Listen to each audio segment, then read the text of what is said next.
Get ready to enter a brave new world with your host, Vasant Dhar.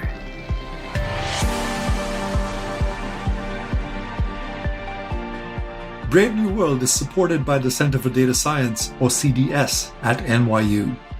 If your organization is interested in engaging with CDS through student projects, please email cdsindustry@nyu.edu. Hello and welcome to Brave New World. A reminder, please check out my newsletter on vasantdhar.substack.com. Trust is the cornerstone of finance. And over the decades, we built up a complex patchwork of trusted institutions and reporting infrastructure to make it all work. The world of cryptocurrencies, decentralized finance, part of quote-unquote Web 3.0, is built on protocols that eliminate the need for trusted intermediaries. You trust the protocol, implemented as code.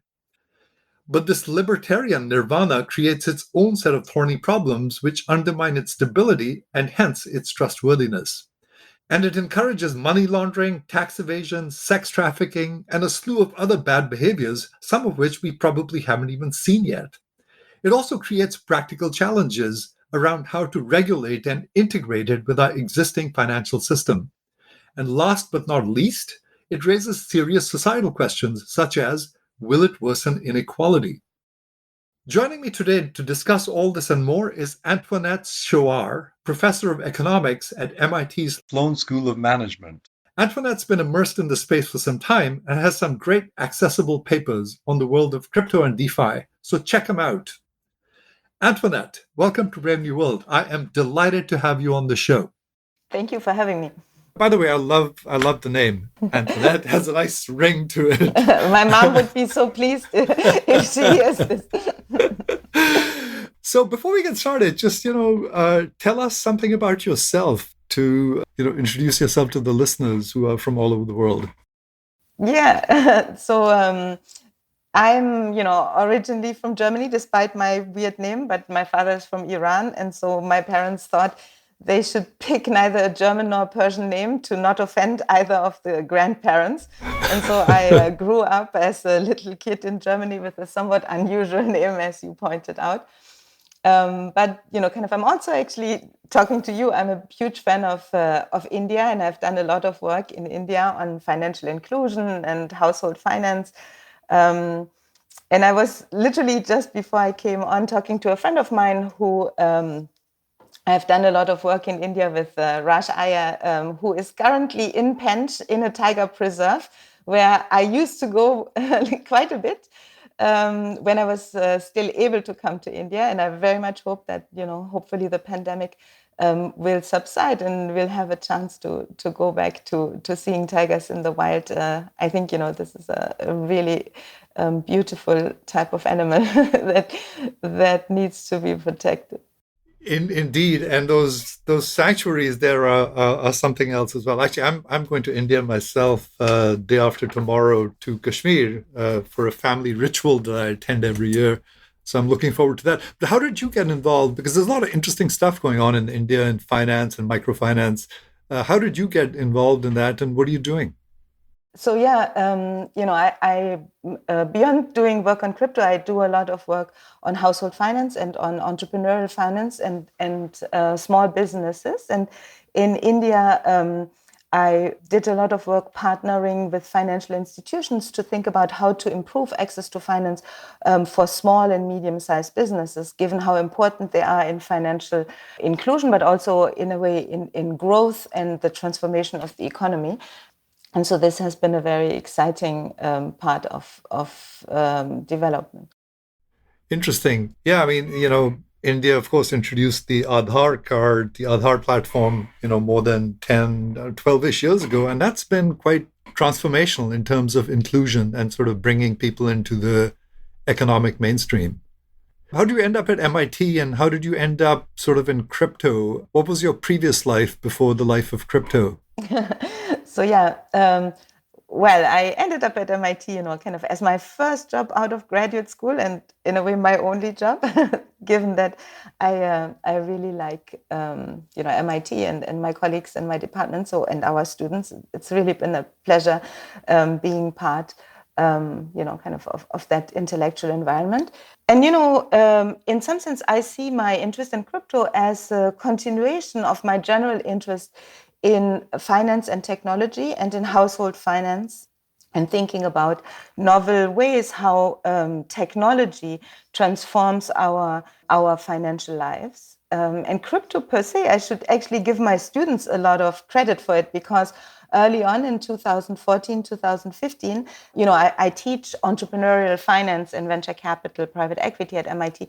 And some of my students came to me and said, look, crypto is a really fast-growing, important new development, and we at the time didn't have any classes at MIT on crypto. And so I actually started a class on fintech ventures, where one big module was cryptocurrencies. And so this is literally how I got into this.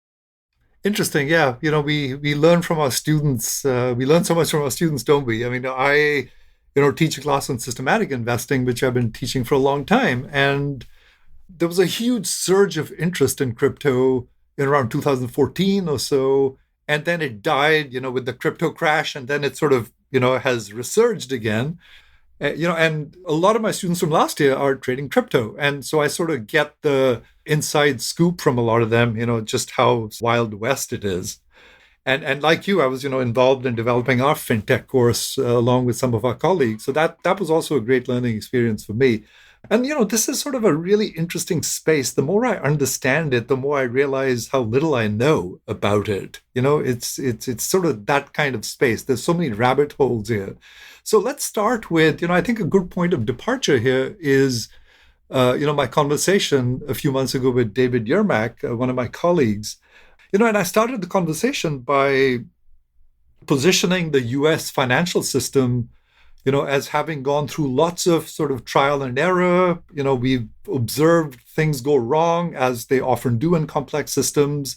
We've, continued to fix them and make things better. And I said that the US has sort of the most trusted, financial system in the world. And David sort of corrected me and said, well, it's the least untrusted system, which I thought was sort of an interesting way of putting it. So how do you look at it? His framing of it suggested that there are some serious problems, with the existing financial system. He pointed to the GFC and, other crises, that these things sort of keep arising. But I often point to the financial services sector as a story of success of regulation, that a lot of regulation has actually worked well. Sometimes you get unintended sort of side effects, but coming back to the question, do we have a severe problem, a serious problem with the financial system in the US? I really like the framing that you put on this, right? This idea that maybe what the US is the least untrusted financial system. And I think that points to, the complexity of finance. I always feel that the problem of finance is indeed that, we are trying to make investments, for example, in risky projects where ex ante, people are exposed to a lot of risk. And so sometimes even when you do everything right, you can succeed or you can fail. And then unless you are relatively sophisticated about finance, it's often very difficult to understand whether a project failed or investment went down, or now the stock market went down, right? Because people did something wrong and untoward, or, we just got unlucky, or, sometimes the negative information reveals itself. And so if you think about, this is classic, in a way, moral hazard problem, but it's really big in finance. And I think the problem is that that's one reason why very often people feel they can't trust the financial system, because ex post, it's hard to just accept that, say your retirement savings account just dropped by 20%, not because anyone did anything wrong, just because, this is just investment is risky. And so I think that's one of the complexity that makes finance feel very untrusted. But I think it also, means, and we have seen it, that because there is this volatility and the risk, it allows people who do bad things also to hide behind the risk, right? And so, that's also a reality of finance. And then the last thing, because trust is so complex and there are also these very strong built-in economies of scale in the financial system. We have seen in so much research that actually financial markets, without any regulation, tend towards concentration and monopolization, right? And so we often need smart regulation to keep, say, the largest banks from taking over the entire economy, or the largest payment system to be the only one that we have. And so you see, you're right to say that there are, because of the complexity of the system, lots of people actually have not necessarily always just good experiences with the system. And then it's tough for them to understand, were they the victim just of bad luck or the victim of somebody doing something untoward?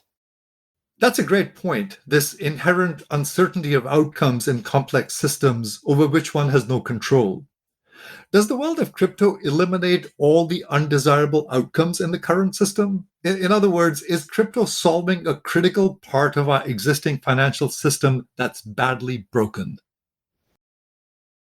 I would say that the part of the financial system that Bitcoin and some of the cryptocurrencies are currently attacking is actually a part that is working relatively well, because, over the last 20 years, we have seen some innovations in payment systems. Like, we have companies like PayPal, other type of fintech applications that are improving international payments, that have actually expanded the ease with which we can access our accounts, our trading accounts via the mobile phone and so on, right? So I think that in that area, actually, the promise of crypto is a little bit, in my mind, overblown. But having said that, I do believe that the technology itself can actually really improve, potentially in the future, some efficiencies. And I do think that we have also seen that just the threat of some of the cryptocurrencies growing has actually focused the minds of many payment companies to improve their game, right? And so it does. So I want to say, in some sense, it is more subtle. I think, it's not that we had a horrendous situation where we couldn't make payments, right? And that all wasn't working.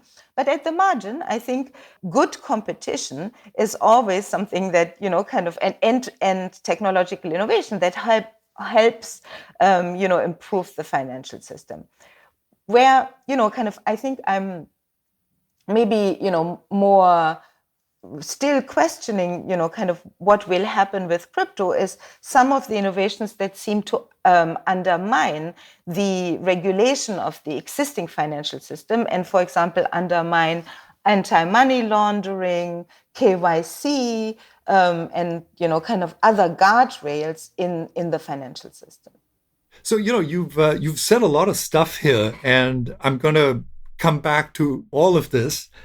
So, I realized that we should probably establish a language here, because the space is it's new, it's complex, and just sort of for the benefit of the audience, we should establish the language. And maybe the best way to do it is by talking specifically about Bitcoin, and then we'll sort of move on to sort of Web 3.0 and DeFi in general. You have this wonderful paper that you've written on Bitcoin, where you put together a really rich data set. So tell us a little bit about what you found about the structure of the market. And I guess in the process, sort of, we'll get familiar with the vocabulary. So what does the Bitcoin network at the moment look like? Yeah, so thank you. What we did in this paper, this is with my co-author, Igor Makarov at the LSE, we wanted to use the Bitcoin blockchain data and transform, if you want, blocks into transactions to be able to see how transaction on that network work. And so just, like you said, to establish some language, right?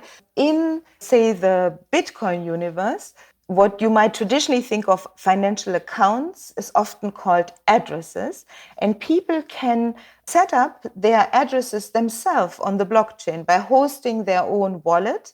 And you can think of a wallet as a combination of addresses in which your Bitcoins sit. But nowadays, we also have a lot of exchanges that are allowing people who maybe don't have the technological wherewithal to set up their own wallets, right? You can go to an exchange like Coinbase, Gemini, Binance, what have you, Kraken, and set up through them, open an account, and then buy and sell Bitcoins. But then there are other participants, right? So there are the exchanges that are big, but then there are, say, these wallet hosting companies. There are also gambling sites. There are, illegal addresses through which people, kind of are transacting in Bitcoin. And we want to understand all these different participants. And in particular, one final, very important part of the network are what is called miners. Think of the miners, right, as validators who are the entities that are adding transaction to the blockchain ledger. But of course, right, the big problem is always, how do we establish that the transactions that are being recorded on the ledgers are true transactions, right? And we can trust that only the intended addresses are recorded on the ledger, and not somebody comes and says, oh, actually I own Vasant's account, and now I'm going to spend it and send it to a friend of mine, right? How do we solve this in the traditional financial system? It's because we have trusted intermediaries like banks, like brokerages, that are regulated, that are doing this type of accounting and ledger keeping, if you want, right, for us. However, if in, say, the world of crypto, many people feel that we cannot trust these intermediaries, or we should not trust these intermediaries. So if you don't want to trust an intermediary, right, what Bitcoin basically proposed in this initial white paper of Satoshi Nakamoto is to say, let's have a very decentralized set of these miners that are putting resources at stake by doing the famous hashing puzzle, and therefore showing that if a majority of these decentralized miners all agrees that actually this is Vasant's account and he has these Bitcoins and he can send them to, say, a friend of his, then we will add that transaction to the block.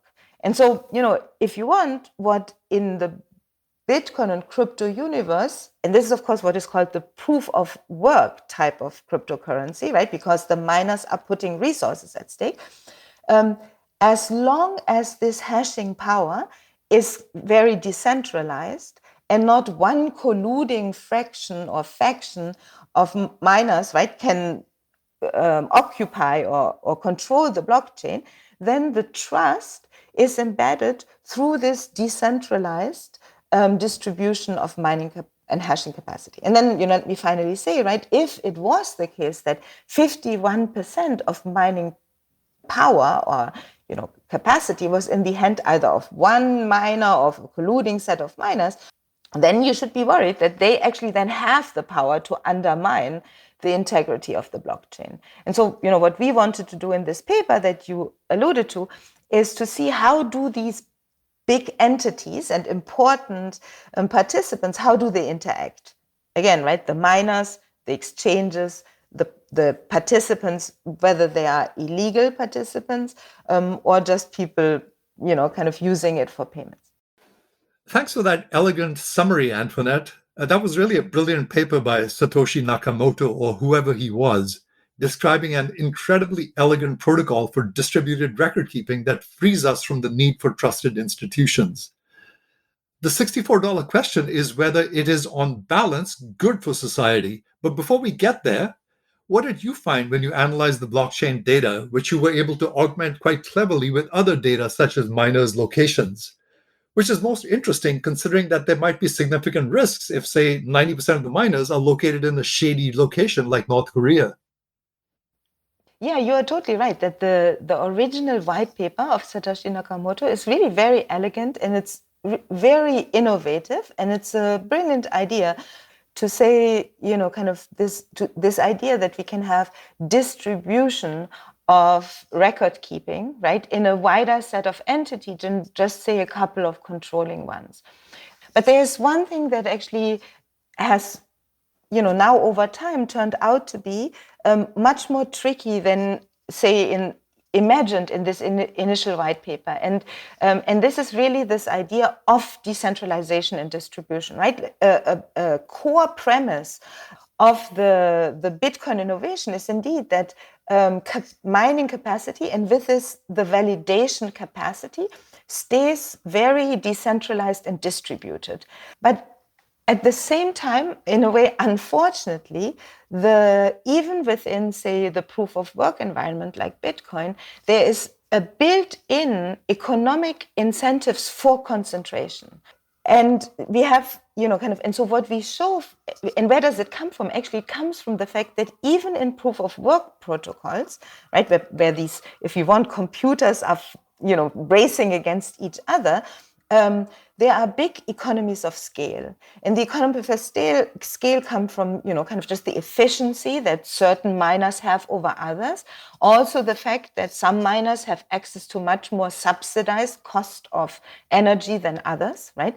And so it's not a level playing field. And so what we show, for example, in our paper is that mining capacity over time, and in particular over the last 5 years, has been very concentrated. So, there have been papers before that have pointed out that mining pools, which are these loose combinations, if you want, of different miners, are already very concentrated. Because actually miners band together in these mining pools to insure each other against, the stochasticity or the likelihood, of kind of solving a hashing problem. But we see that even the miners underneath are very concentrated. So there have been time periods where fewer than 20 miners controlled more than 50% of mining power, right? And that means the likelihood of a 51 attack on the blockchain might go up. We also even find that in time periods when the price of Bitcoin drops a lot, that's when actually the concentration really goes up, right? And that's basically a bad feature, that when people lose maybe some of their hope or trust in the survival of the platform, on top of it, right, the likelihood of an attack goes up. We also find, that. So just on that, by the way, so the intuition there for the concentration is that people need to win often enough, right? If you're a miner that's really relatively small, you could have a bad run and then you're out of business, right? So that encourages sort of concentration. Now, there's a second thing you said that is the price. So that there's actually a vested interest in the survival of the platform. So I guess were you implying that if the price goes down, then the rewards go down and the threat of an attack increases? That is, people would be more incented to attack the system and just take everything because what they can take now exceeds the expectations of what they'll get in the future. Is that what you're thinking? That's even another point you're raising. What I was just saying is that, say, when the price goes down, it seems that a lot of miners leave the Bitcoin platform because maybe if they don't have if they have expensive access to electricity, right, it might not be worth their while. But then actually the big miners become even bigger, right, and therefore the concentration goes up, and with it, right, the price, the likelihood of an attack goes up. But you're right. So you're pointing to another argument, right, which is that in a way, the whole system is built around this idea that the survival of the integrity of the platform depends on its continuation value, right? If somehow people felt, the future value of the platform is not assured, maybe we should attack it now and take all the value now. It's a sinking ship, and let's just take whatever remains before it just completely disappears. Now, let me say one thing which lots of people in the crypto space are very aware of, and economists too, right? Is you can say, but that exact argument that you just made is also an argument that very often in economics, right, we used to say, the biggest participants are typically the ones that have the most continuation value in the survival of any system, right, that they invested in. So actually, isn't it the case that we shouldn't be so afraid of concentration because, right, the biggest miners have invested the most amount of money in the mining equipment. So, kind of maybe their stake in the future of, say, Bitcoin, and the same argument is actually made even more strongly in what is called the proof of stake cryptocurrencies, right? They are all about this idea that if I have a big stake, and that's what I'm staking, right, my coins, I want this to survive. And how do I know that it survives? It's supposed to be, honest and true and so on. But of course, the part of the problem that we also know from so much research in contract theory is that if people have other intentions than just financial intentions, then this argument doesn't work, right? So think about someone who is willing to just wreak havoc for the sake of havoc, right? Or, so, those maybe, you could say a bad state actor or any, kind of villain you might want to imagine. But, right? Do those really exist? Are there really any bad state actors? So, but exactly, right? Sadly, yeah. I don't even want to be funny about this, right? We have indeed learned that, those obviously exist. And then, so that's one risk. Another risk that we actually start seeing currently in the crypto universe is that, think about the following. If you are the biggest blockchain, which is, say, proof of work blockchain, like Bitcoin is right now, it is true that because the price of Bitcoin is so high, most miners that are in Bitcoin, right, have an interest to make Bitcoin succeed because their capacity, is most rewarded in Bitcoin. Yeah. But for example, there are many other proof of work blockchains like Litecoin, Zcash, right? Other ones. And actually, what we have seen, so on top of it, the hashing capacity that is needed to attack some of these smaller blockchains is often several magnitudes smaller than what a miner has on Bitcoin. And in fact, there have been many 51% attacks on these smaller blockchains because even taking a little bit of your capacity away from Bitcoin and attacking a small blockchain might often be actually valuable for a miner who then might in the long run then come back to Bitcoin. And why I'm bringing this up is the following.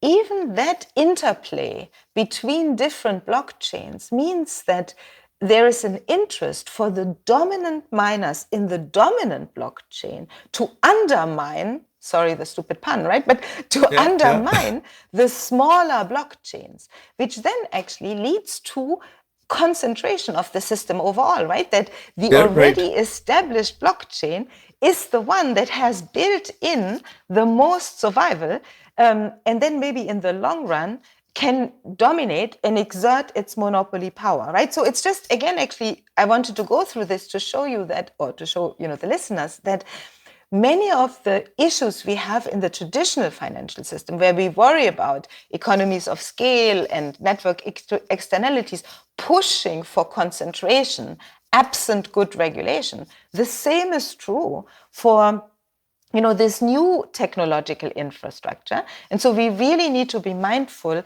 how we make sure that in the long run, we actually maintain a truly level playing field, or at least, some form of competition that is beneficial for the users. So, hold that thought, because I do want to come back to this notion of comparing the traditional financial system with DeFi.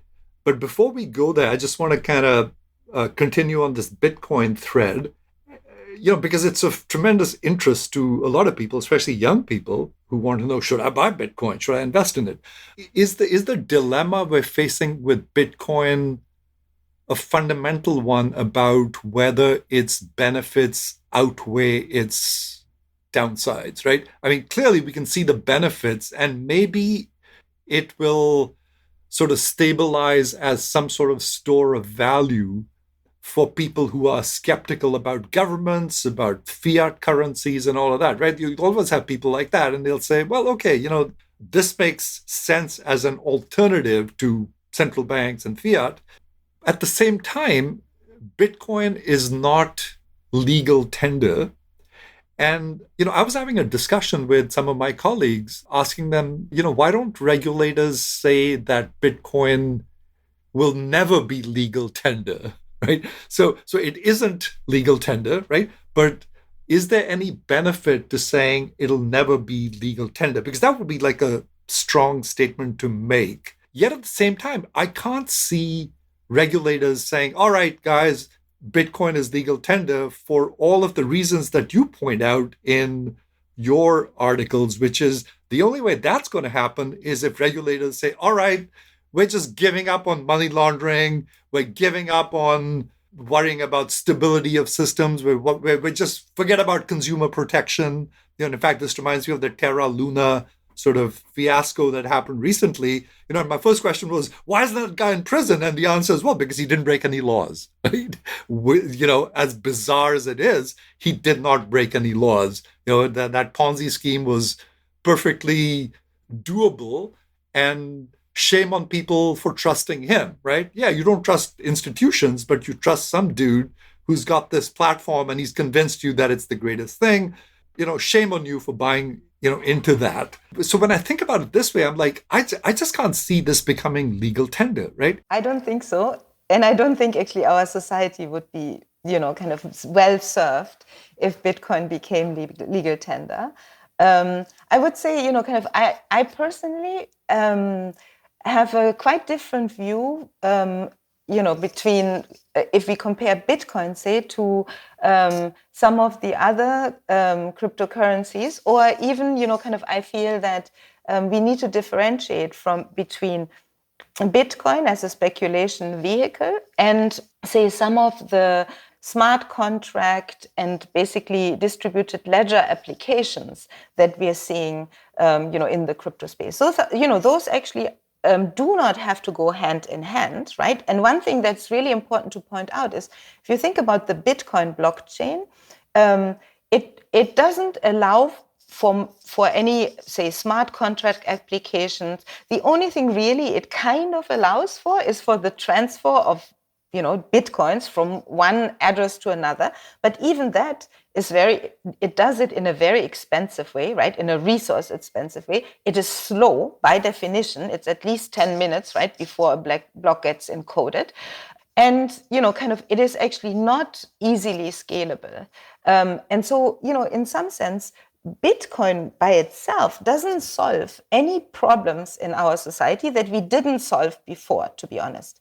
Any applications that are economically useful.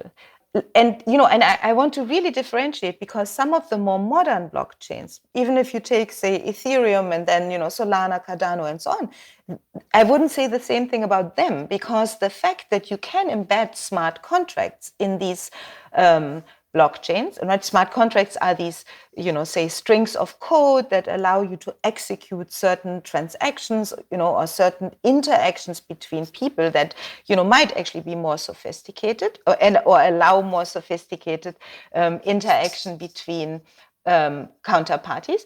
That's a very different thing to me. And you see, what you already start seeing is that, early on, when Bitcoin was so early, and it was literally, a few MIT students in the dorm and so on, who were investing in it, people pointed out that, oh, look, Bitcoin is not correlated. Bitcoin returns are not correlated with the market or with some other underlying, factors in the economy. And that's where this whole myth comes from, that people say, oh, Bitcoin is a great hedge or something. Truth is, if you look at the last 2 years in particular, when Bitcoin actually became more broadly adopted, its statistical return properties are horrific. Its volatility is still through the roof. Its correlation with the market is very high. In particular, it's high when the market drops. So, all the benefits we normally want to have in a store of value is not there for Bitcoin, right? And so I really, would want to just highlight this to dispel this myth that is often, built on data from very early in the life of this, cryptocurrency, which we just have seen doesn't survive once there's broader adoption. And if you think about as an economist, right, it's also impossible because the only value of Bitcoin so far has been that other people adopted it, right? It doesn't do anything more than, when people are adopting it, there is price impact from the flow of other investors' savings into this new technology or this new, kind of Bitcoin.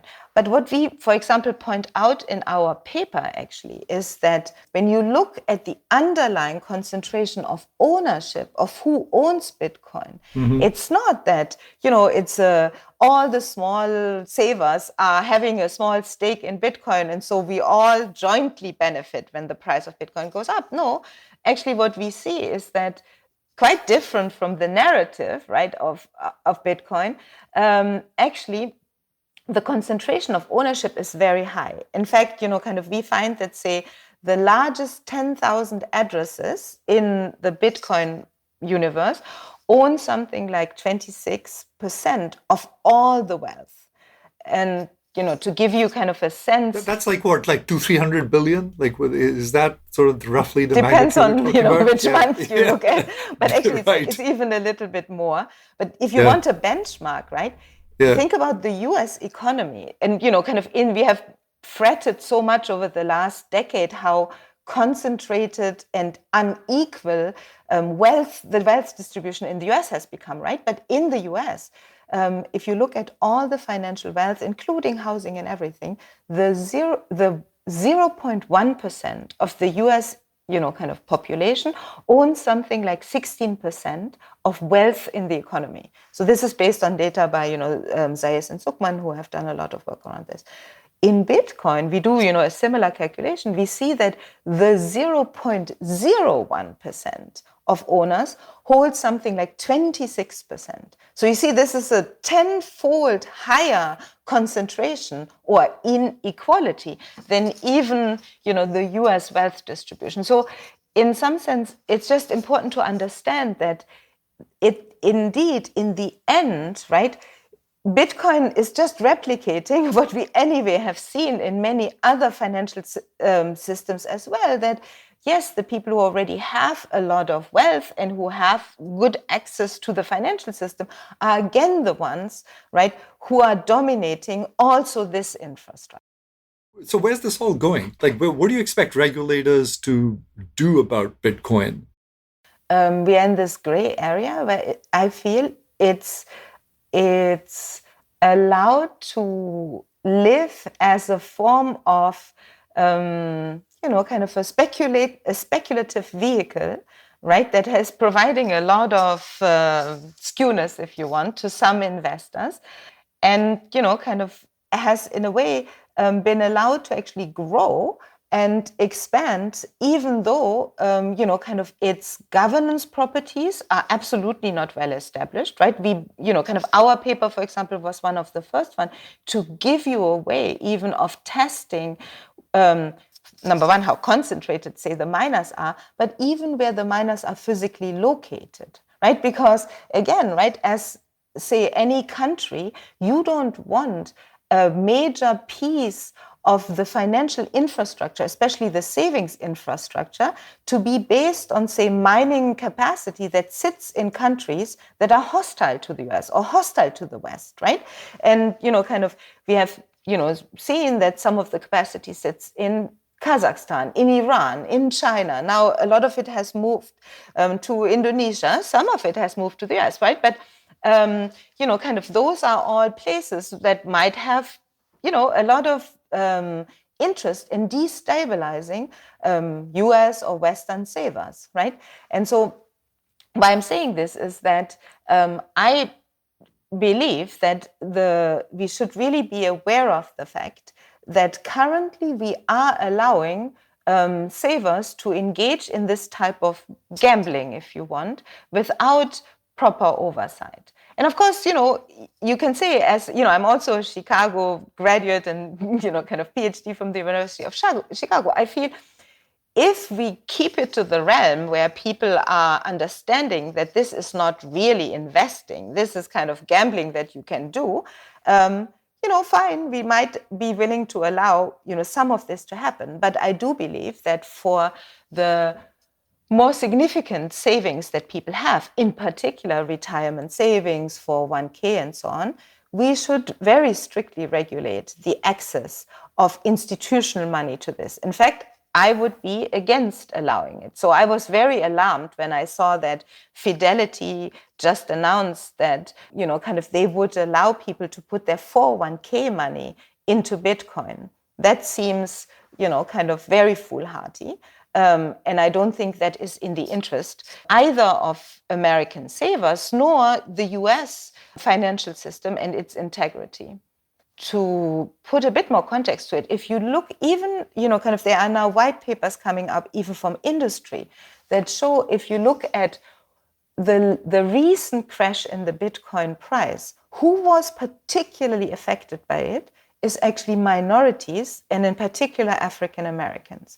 And you see, it's exactly this thing that because crypto is currently not regulated at all, you see influencers on Instagram, right, on so many other platforms to huge push, FOMO, right, huge FOMO. And of course, it's always people who are the financially least literate, and maybe also people who are the least included in the financial system, are the ones who are then the most fragile and most open to this type of abuse, right? And you see celebrities, and let me not name any names, right, but pushing crypto on their accounts to their followers. Believe me, I am sure these people don't even understand what crypto is, right? They're just being paid to push this thing. And, their followers believe it. And then, of course, buy in at the peak. And and suffer the drop. And this is the type of thing that we really need to prevent. Because the other thing I want to say is that trust in the financial system is really a very difficult thing to bring about. It's not just the lack of, say, financial inclusion in the US, or the fact that there is a big fraction of people being unbanked, is not that there was not technology to include them, right? You can set up on your mobile phone, right, a digital account, and you can do all your finance online. It didn't need crypto and a token, to include these people. It's actually that, there's a big set of people who don't trust maybe institutions per se, but who also are then often technologically not literate, and they are even, say, mathematically not literate. And so many of, the financial decisions that you need to make are just very difficult for them. And that last mile, which is the last mile in people's head, is at all not being solved by crypto. And in fact, we now have there's a very nice paper that Fernando Alvarez at the University of Chicago with some co-authors did about, the very ill-fated adoption of crypto in El Salvador, right, which was meant to allow people to access. And what they do a survey, and they actually survey, consumers in El Salvador. And what they show is actually the people who are cashing out their Bitcoin in the El Salvadorian system are the very financially literate, the young, and the male that are already, better off, and the people who are financially actually unbanked and not included in the system don't even, ever touch the Bitcoins that are, that they have in this, government-run system. And so you see, it's just, again, showing you there is not, unfortunately, right, this kind of naive silver bullet that says, oh, now just because I call it crypto, it somehow solves all the problems we have in consumer financial protection, that, unfortunately, we have in most financial systems. Interesting. Yeah. I think the people sort of being bitten by FOMO are most in need of this sort of consumer protection. Let's move on to Web 3.0 and decentralized finance more broadly. And I guess the way to frame DeFi maybe would be to compare it to traditional finance, right? So how are the two different, and what does DeFi do better, and where is it not as good as sort of the traditional financial system? So the premise of DeFi, right, is around this idea that in the traditional financial system, these centralized intermediaries, such as banks, centralized brokerages, right, exchanges, and so on, wield a lot of power because they are, in a way, the gatekeepers, almost, if you want, into the financial system. So, right, consumers have to go through them. And as such, they often actually are in a position to extract rents, right? So they can actually charge you, obviously, for opening up an account or, trading on exchanges. And so some of the concern that is often raised or voiced in this new architecture is that we need to get rid of these centralized intermediaries because they have excessive rent extraction. And also, right, one other concern can be that, they actually have the ability to see all our data and then use the data. I mean, either not protect the data by, allowing hacking to happen and so on, which is indeed a very serious concern, or even, right, in some situations, you might worry even that they're using our data for either things like front running, but also, as we have all seen over the last 20 years in our economy, right, by giving centralized intermediaries the ability to collect this data, they are indeed in a very beneficial position to use data, right, to build algorithms and so on. So these are indeed very important concerns. And of course, in the traditional system, we try to regulate, say, via kind of banking privacy laws, constraints on, Chinese walls of how banks can use internally the data that they're collecting within the, as part of their service provision and so on, right? But it's far from perfect, which I think everybody would agree, it's far from perfect. And I think the other big concern is that often these centralized intermediaries are slow in adopting new technologies because they're in a position to be slow, right? Because they're not always really threatened by competition. And also, to be fair, they have the regulators breathing down Correct. on them, so they've got to be careful. Absolutely. So thank you. This is exactly where I was going to go now, right? Which is, some of it is actually, you can say that, kind of regulation makes them complacent, but also regulation imposes a lot of cost on these, regulated financial entities. And why? Because, right, we want to make sure that when, say, banks collect data on its, and do, say, KYC and anti-money laundering and anti-terrorism protection, that is costly. That means the banks need to collect your data. They need to verify who you are, right? And they have to then make sure that, they have the infrastructure in place to abide with the regulator. If we wanted, right, I always say this, but I just want to be very clear, if all we wanted in society is keep people's record anonymous, which is often what, the Bitcoin or the crypto crowd is so proud about, is we can do this easily in the private system. We would go back to the old, Swiss system and say, right, you don't show who you are, you just open up a string of an account and it's all anonymous. That is easy to do. But of course, right, in society, we have agreed, we have in a way found a consensus that privacy is one thing we want to protect, but there's also other things we want to protect, right? We want to keep terrorists and drug dealers and human traffickers out of our financial system. But in order to do this, we do need to identify or be able to identify these illegal people, right? And so when in a world where we want to balance all these different, objectives that society has, right? We need to find a way of efficiently ensuring the integrity of the financial system. And, this is, I feel, where currently, unfortunately, I feel the DeFi crowd has not fully understood, right, that a lot of the of the what looks like the inefficiency of the existing financial system comes from the fact that, say, these intermediaries are solving for society all these conflicting goals.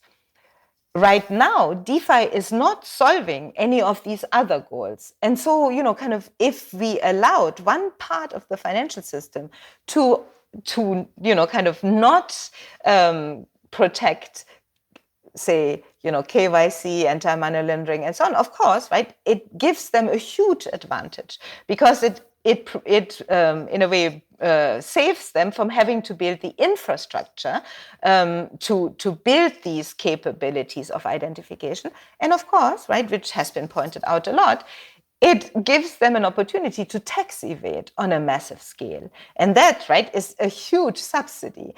And of course, if, as society, we want to give up on, providing any public goods, then, kind of, it shouldn't just be DeFi that benefits from it, right? But currently, we are in this kind of uneven environment where there's one part of the financial system which is not solving or is not being asked to solve the same problems that the traditional financial system does. So where does this leave us with respect to DeFi? Because I think one of the things you point out in your paper or papers is that you really can't have like a regulated and an unregulated system existing side by side. That's pretty much as good as having a completely unregulated system, right? That is, DeFi doesn't solve the problem necessarily of lowering rents. It certainly doesn't solve the problem of transparency.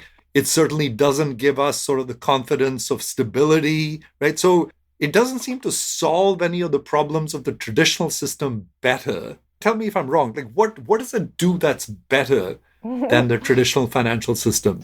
So, kind of, I would not go as far as actually saying that. I mean, and I tell you why. So I feel the way it is operating right now, it's true that it is creating very big negative externalities on the existing system, right? Because, as you had said, it is in a way, it allows a form of a Wild West to exist next to kind of the traditional transparent system, yeah, right? And then you have basically this problem that, in particular, the most sophisticated people, and also the people who are willing to take a lot of risks, can really move to this unregulated system and benefit from it. And often, in fact, as you pointed out, say in the Terra Luna situation, for the people that are in the know, to literally run on the people who are the less sophisticated one, right? And there's lots of abuses. And there, in a way, have been so many scams, right? Where often it's the latecomers to the system, the less sophisticated consumers who are being taken advantage of. So this is true that this is currently something that I'm very concerned of. But I wouldn't say that, kind of, how do I say that there can be no benefits from having, kind of a decentralized financial system that actually, in a way, plays together with, say, our, traditional system, and that is regulated in a smart way. And when I say regulated, people often, especially in crypto space, I think feel that any regulation is always bad, but that's actually a very naive view of the world. Because, as we said at the very beginning, I just want to say again, we already are seeing it, right? That when a financial system is completely unregulated, it typically leads to very big concentration of power. It leads to kind of the abuse of financially fragile people. Right? And it also leads to a lot of instability. So decades and decades of finance research have shown that we need smart regulation. And I believe actually the smart regulation within the DeFi system is really to prevent that tainted money and tainted cryptocurrencies are entering our financial system. And so, say more about that. So what would be an example of a tainted currency? Right. Currently, immediately think about it, kind of if somebody trades on a dark web like Hydra market, right, which is one of the biggest dark web markets. In fact, it was just classified by FinCEN in the US, kind of basically as, kind of an unwanted entity. Imagine you made money there, you bring, kind of that type of money, say currently in a regulated exchange or a bank, you wouldn't be able, right, to bring money that comes out of an account that traded on Hydra, even into Coinbase or Gemini, because they are at least, kind of to some extent enforcing KYC and anti-money laundering regulation. But say if you're now going to DeFi applications, like, kind of a swap site like Uniswap or SushiSwap and so on, right? You could actually start trading on this type of DeFi application without anyone ever verifying where the money comes from and who is on the other side of the transaction. And so it makes it very easy, right, to turn, kind of tainted money into untraceable money, right? But my question is, how do you turn tainted money into good money? Is it possible to do that? So the way you do it is basically that, say, on a permissionless DeFi platform, right, where nobody ever has to identify themselves, you can interact in a completely anonymous way with, kind of from one account or one address to another address. And because, if you are a little bit careful and you know what you're doing, you basically have money sitting in what is a clear tainted address. You transact with many different addresses where we don't know where they come from, who owns them, what they are. Right. Right. But then you're staying in the crypto space, right? What if you now want to spend it? And what if you want to borrow against it? But you see, what is happening now on many DeFi apps is that it does allow you to go from one cryptocurrency to another cryptocurrency, right? Or even into a stable coin, right? And you're right now, your opportunities of taking that money completely out of crypto are somewhat limited. But what I'm saying, imagine you could now freely interact between those type of DeFi apps and our normal financial system, right? It would make it impossible to trace the tainted money from the untainted money. But let's say money came from Hydra to Coinbase, right? Let's say a drug dealer had an account on Hydra, now wants to spend the money or wants to borrow against it, right? Now, when it comes to Coinbase, right? That's different. So in Coinbase, right, Coinbase does say AML transactions, anti-money laundering KYC verification on its customers. So it's not easy to send money directly from say somebody who transacts on Hydra to Coinbase. And we actually show in one of our research results, right, that there's extremely little flow of money directly from a tainted account on Hydra, let's say, to Coinbase. But what we do see, so this is at least, kind of somewhat good news. And, probably you have read, right? Also, these centralized exchanges are cooperating with the US government to not allow oligarchs, say Russian oligarchs or, other unwanted people to transact in our system. However, even, kind of say with Coinbase, we find that there are ways of taking your money out of Hydra, putting it into what is called peeling chains or mixing accounts, right? Where good money, good Bitcoin gets mixed with tainted money and then sent to new addresses that are anonymous, that people don't know where they come from, who owns them. And as long as some good people are willing to accept this type of tainted money, then that money actually we see does flow back into even Coinbase and Gemini. But let me tell you though, is that you see the most ardent crypto believers, therefore, even don't like centralized exchanges, right? And they want to, this is why the DeFi promise is to get rid of even those centralized exchanges because they allow for some tracing. While, as I was saying, on the DeFi apps, because there is no central party that will do the verification of KYC, AML, and so on, right? You can then completely circumvent the verification, kind of where tainted money flows. in the time that we have left, I'm amazed that we've been going for over an hour. I think we could go on for a long time here. We haven't said a lot about smart contracts and sort of this problem of integrating the crypto world into the physical world, where you buy a house and it's on a blockchain, and you go to occupy it, and the person isn't vacating. So what are the biggest challenges in sort of integrating this world of crypto to the real world at the moment? So, I would say there are three challenges. Some of them are being actually worked on. So the first thing is just, smart contracts, right, as we said, are these pieces of code that are embedded in some of the more modern blockchains. Say, Ethereum famously was the first one, but then, many others now as well.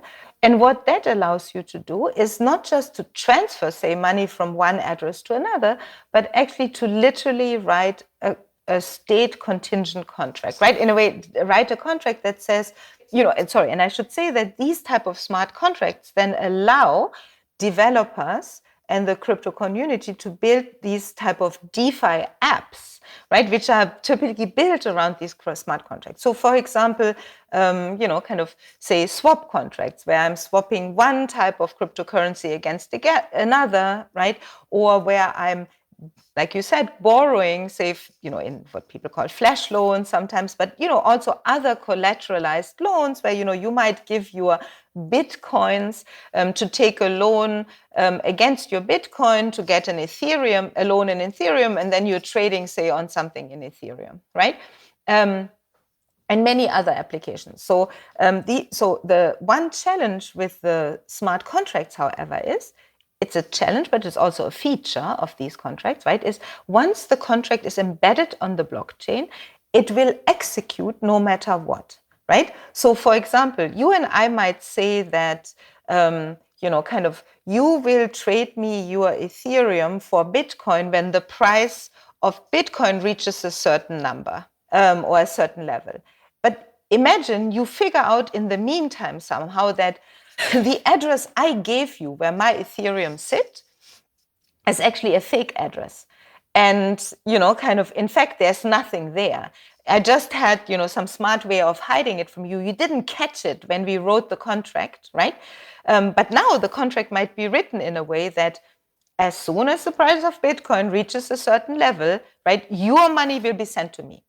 There is no way, once the contract is embedded, to stop that, right? So This is the problem here, is that, in the normal world of contracts that we have, if that was the case, right, what you could do is, if you saw that you made a recourse, right? You had recourse, right? You could either already get the court to say, no, don't even, this money will not even get sent, to Antoinette, because she's clearly defrauding Vasant, right? Or at least ex post, right? You can sue me. The problem is that in crypto, you can't do this. Because number one, you can never stop the contract. In fact, you can't even stop it if the two of us agree that there was a mistake, right? And a whole chain then could be set in motion. But the other thing, of course, is if you wanted to sue me afterward, and I'm an anonymous entity on the blockchain, you don't even know whom to send, right? How to get compensation. So this is why, many people, including ourselves, have pointed out that one of the dangers is if you think about a situation where all the protection you can possibly have to be built in ex ante in the contract, because ex post you never get, to be made whole. Right. There's nothing to do. Yeah. This is actually a world that favors massively the more sophisticated people, right? Because in the more experienced ones. Because if you are new to any contracting or trading situation, you might have not thought through all the problems that can evolve. While the person who has done this 50 times know, there are these type of situations I need to protect myself, or even where I can take advantage of the other side, right? And so actually, these smart contracts open the door for especially unsophisticated people always being on the losing end of many of these issues, right? So this is something we should really keep in mind, that, kind of by their very nature, these contracts actually favor the people who are more financially literate, or if it's not even in the finance realm, right, it could be in other applications. It's basically the more knowledgeable and the more experienced players will have an advantage over the others.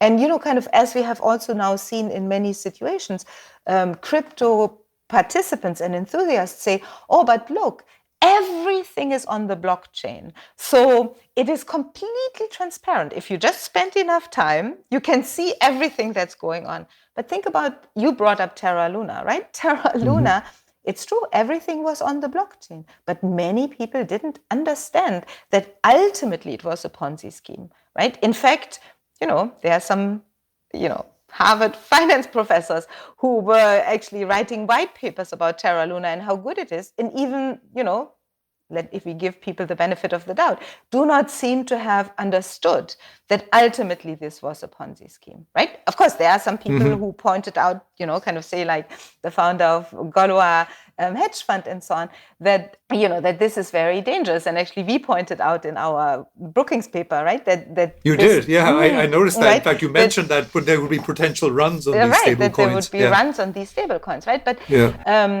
but you see, the problem really is that often, right, people think just because something is on the blockchain, that makes it per se transparent.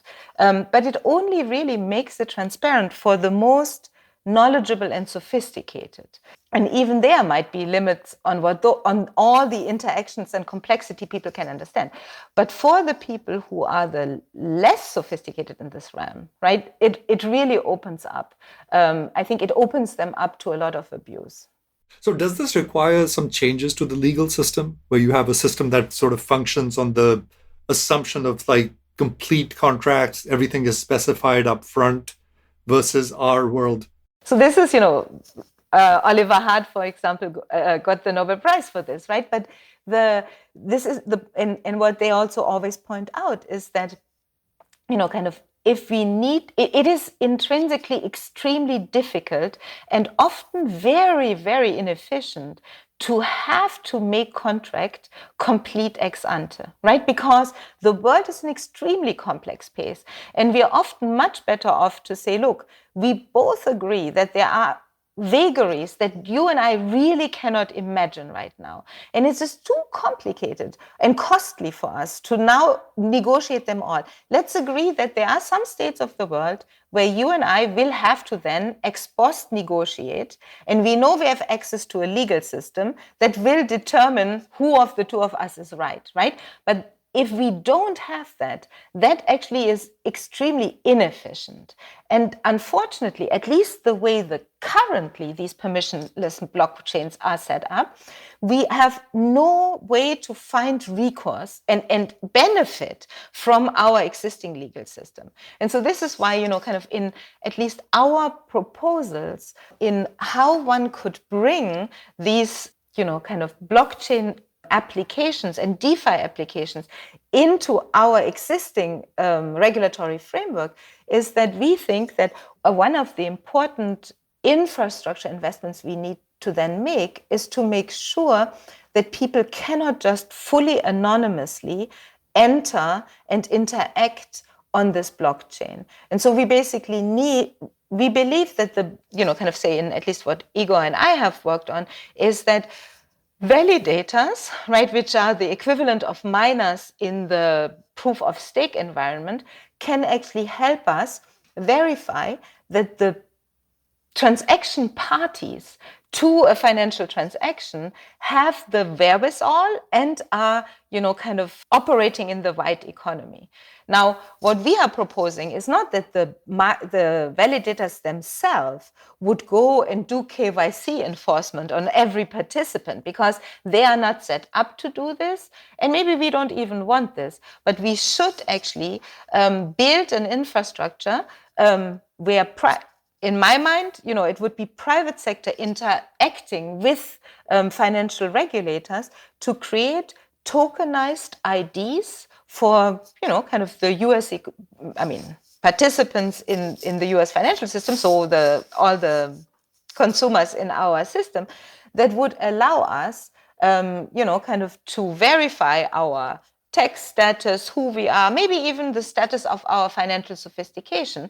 And then if we wanted to interface or interact in the, kind of DeFi finance universe, what all validators would do is to query these verification institutions to say, is Antoinette somebody who has, been cleared for interacting in the US financial system? She pays her taxes. She is not a drug dealer. She is not a terrorist, etc. Right? And then if these accounts that belong to Antoinette, which, however, on the blockchain, nobody should ever know, right, that it's me or it's you or it's anyone, to protect our privacy on the blockchain.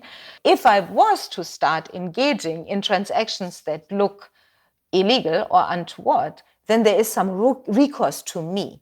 It's exactly what we're doing currently with the banks, right? We could go then to these regulatory institutions and say, look, address 12345, who does it belong to? And is this person actually really doing something bad? But it is true. It basically points back to this conundrum that if we wanted to have complete privacy without any way of separating illegal actors and tax evaders, etc., right, from the rest of the economy, we will undermine our financial system and in our economy. As you were talking, I was thinking, this is not a whole lot different from when you travel. You go to an airport, well, you can't be anonymous. I mean, I think in most areas of our life, transparency has essentially disappeared, right? Someone knows what you're doing, where you are all the time, right? So, I think we're sort of fooling ourselves if we believe that we have this privacy in our lives, because we really don't. I mean, I think the norms are such that institutions don't invade your privacy. I mean, but they can if they want to, right? The information really exists. But yet, when it comes to sort of this particular sphere of our lives, we're really, really hung up on anonymity and staying under the radar. But, you're right? And I do think, I don't want to make light of this. The problem, this is a problem. I do believe, actually, it's a huge problem that we can basically, in most walks of life, not be private anymore, right? I think the reason we don't allow it is because the risks are too high, right? People could go up, blow up an airport, or the risk to society is so high. And so we said, no, privacy is great, but not here, right? You need to identify yourself. And I'm sorry, I didn't mean to interrupt. No, but I totally agree with you, right? You're pointing exactly out these trade-offs, right? That privacy is great until somebody who stayed private and was a terrorist blows up, hundreds of thousands of, people and issues and so on, right? And unfortunately, it's also true that people often don't care for their privacy unless it's too late. And, this is, in a way, why I believe we need to be really smart about a new infrastructure of protecting privacy where we really want to protect it, but allow some identification where we need it. Because if you think about it, it is also true that currently every financial institution you interact with will do a KYC check on you, right? And so your information, or my information, is sitting in many different places, right? In where you have your brokerage account, where you have your 401k account, where you have your normal bank account. Amazon might have it because you have bought on Amazon, right? Often I see very often in myself, and there are even studies that show you might not want to interact with a new startup online, seller that you don't know who that is, because you don't want to give that entity your data and your credit card data because you don't trust them. But imagine you had a way of actually having your information in a well-regulated and trusted identification system. And then you have basically a tokenized ID where if I wanted to, say, set up a trading account or buy something from an unknown seller to whom I don't want to give my information, imagine they could actually query that entity and say, well, does Antoinette have the money to trade here? And is she, even, somebody who should trade in the US? She is, yeah. She is, right? Then I could actually give them, in a way, my, unidentified information so that they can trust that they can actually kind of interact with me without me having to give all this private information to yet another entity. So I think those are some of the things where I feel, especially the crypto debate around privacy has now focused many people on this conundrum of privacy, like you said, privacy where we want it, and then not having privacy where it's too costly. And regulating this better and more efficiently, I think, is an extremely important discussion we have to have in society. And it's actually something where I do think technology will help us come to a better place than where we are right now. At least that's, my hope. All right, so last but not least, the crypto purists have something against permissioned blockchains, right? So to the purists, that's just like not the way to go. And yet, when I sort of think about the practical applications of the technology, it seems to me that that's somehow more compelling. It's sort of closer to the existing system we have, and perhaps can give us most of the benefits of crypto. I say most, but not all, and be acceptable enough. Like, what are your thoughts about the world of permission blockchains as being a potential solution or a way to actually use decentralized 3.0? Yeah. So you're right that crypto purists are concerned about permissions blockchains because it gives, maybe the centralized permission giver so much power, right? And I appreciate that concern because in some sense it is true that then you are giving an entity a lot of control again in the middle. And this is why, kind of in the paper that we wrote for Brookings with Igor, we were trying to point out that you can have potentially a somewhat more acceptable intermediary stage between a purely permissioned blockchain versus a blockchain where you have decentralized validators, but the type of validators that you allow on the blockchain are, kind of part of a regulatory framework. And it's true that, kind of maybe you can say this is a permission blockchain in disguise, but at least then you would have the structure in which you give permission, right, would now be determined by the public consensus.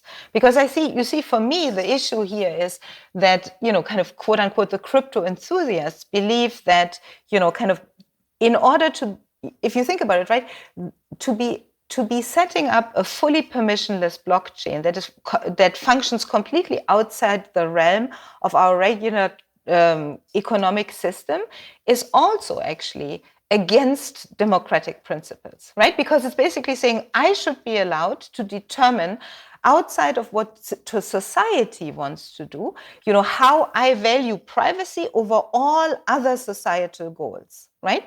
But ultimately, right, I think in a democracy, we want the public consensus and the democratic consensus to establish, right, how much we value privacy versus these other goals of keeping the system safe, keeping, the financial system safe, and so on.